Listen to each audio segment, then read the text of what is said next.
आणि दुसरी महत्वाची गोष्ट की हा गांडू आहे तो गांडू आहे हे काही शब्दप्रयोग राजकारणामध्ये चांगले नाही. शेवटी शेवटी राजकारणामध्ये जनता ठरवत असते, मतदार ठरवत असतात काय करायचं ते. स्वतः जर विमानात बसून जर कोण जात असेल त्याला पळवलं असं कुठं म्हणतात? कोणी पळवले? नाही नाही, स्वतः विमानात बसून जर जात ढकलू नका, मी आज शिरीकडे आता खाली खाली करा तुम्ही. स्वतः जर विमानात बसून जर कोण जात असेल त्याला पळवलं असं कुठं म्हणतात?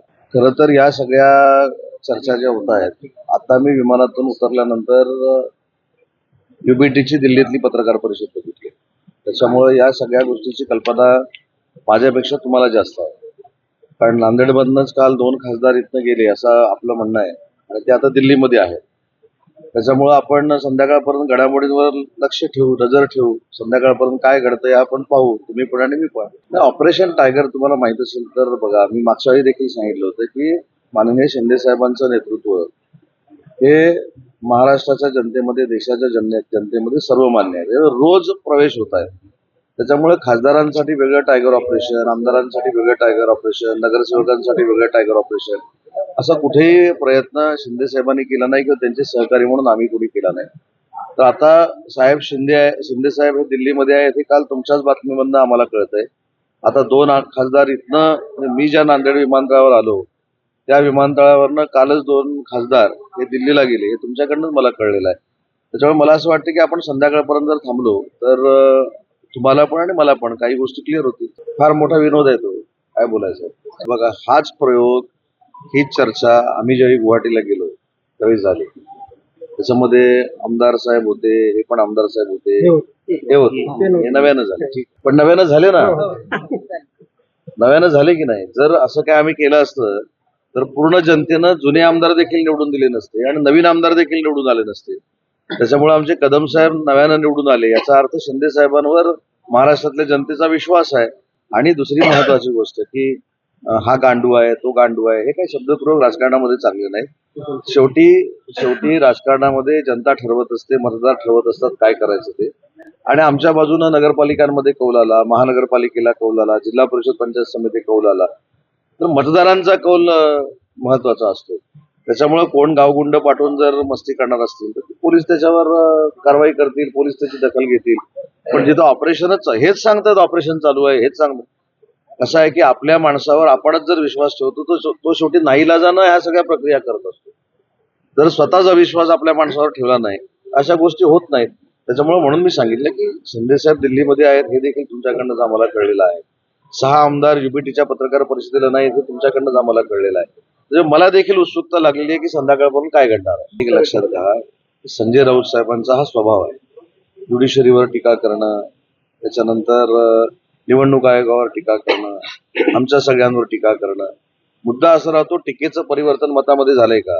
एवढ्या निवडणुका झाल्या, नगरपालिकेच्या निवडणुका झाल्या, खासदारकीच्या निवडणुका झाल्या, आमदारकीच्या निवडणुका झाल्या, त्याच्यामध्ये कुठेही या टीकेचं रूपांतर मतामध्ये झालेलं नाही.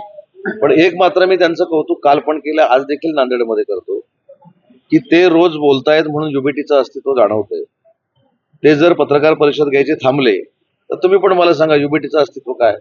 त्याच्यामुळं युबीटीचं जे काय असेल ते अस्तित्व टिकवण्यामध्ये संजय राऊतांचा फार मोठा सिंहाचा वाटा आहे. आणि गेले 4 वर्ष ते अशाच पद्धतीची बदनामी करतायत, पण या बदनामीचं रूपांतर कधीही मतामध्ये झालं नाही. आणि शिवसेना जी शिंदे साहेबांची आणि वंदनीय बाळासाहेबांच्या विचाराची ज्या शिवसेनेमध्ये आम्ही काम करतो त्या शिवसेनेवर कधीही परिणाम झाला. एक लक्षात ठेवा, महायुतीचे जे उमेदवार आहेत म्हणजे भारतीय जनता पार्टी, शिवसेना आणि राष्ट्रवादी काँग्रेस पार्टीचे जे उमेदवार आहेत त्यांनाच मतदान करावं असा आदेश माननीय एकनाथ शिंदे साहेबांचा आहे. त्याच्यामुळे अपक्षाला मतदान होण्याचा प्रश्न. आता नावं मला माहित नाहीत, मी एवढा अभ्यास कोणाचा केला नाही. म्हणून मी काय सांगितलं की महायुतीचे जे उमेदवार आहेत, परत मी नावं घेतो पक्षाची, त्याच्यामध्ये भारतीय जनता पार्टी, शिवसेना आणि राष्ट्रवादी काँग्रेस पार्टीचा उमेदवारच कुठे नाही 11 याच्यामध्ये, कारण ते दोन्ही बिनविरोध झाले. त्याच्यामुळे जिथं महायुतीचे उमेदवार आहेत, आमच्या महायुतीच्या मित्र पक्षाचे उमेदवार आहेत, तिथंच मतदान आमची लोक करणार. आपण संध्याकाळपर्यंत थांबू ना. माझं असं म्हणणं आहे की मी तुम्हाला जेवढं कुतूहल आहे ना त्याच्यापेक्षा दुपटीनं कुतूहल मला देखील आहे की संध्याकाळपर्यंत काय होणार आहे, उद्यापर्यंत काय होणार आहे, 19 तारखेला काय होणार आहे. त्याच्यामुळे ह्या सगळ्या गोष्टी जरा आपण वेळेवर काळावर सोडून देऊ. संध्याकाळी जाताना परत आपण बोलू. तर एकूण टोटल युबीटीची आकडा 9च आहे, तर त्याच्यापेक्षा जास्त कशी येऊ शकतात. त्याच्यामुळं येण्यावर चर्चा झाली नाही, परंतु ते गैरहजर राहतील, ते गैरहजर राहून शिंदे साहेबांच्या संपर्कात आहेत, ते शिंदे साहेबांबरोबर जातील. हा अविश्वास 15 कोटीचा संबंध नाही. हा विश्वास दाखवल्यामुळेच, अविश्वास दाखवल्यामुळेच कदाचित हे 6 खासदार युबीटीच्या पत्रकार परिषदेला नसावे. ते बंड म्हणण्यापेक्षा एखाद्या पक्षामध्ये, एखाद्या संघटनेमध्ये अस्थिरता असेल, नेतेच भेटत नसतील, नेत्यांची संपर्कच होत नसेल, नेते पक्षाच्या पॉलिसीवर बोलत नसतील, धोरणाच्या पॉलिसीवर बोलत नसतील, जरी संघटना कमी झाली किंवा पक्षानं मतदारांनी आपल्याला कमी कौल दिला म्हणून मतदारांकडे पण दुर्लक्ष करायचे आणि जे निवडून आलेले आहेत त्यांच्याकडे पण दुर्लक्ष करायचं, हे 3.5-4 वर्षापूर्वी जे झालं तेच कदाचित आता होत असेल. म्हणून हे 6 खासदार कदाचित त्या पत्रकार परिषदेला उपस्थित नसतील. नाही, मी या संदर्भामध्ये पूर्ण चर्चा केलेली आहे.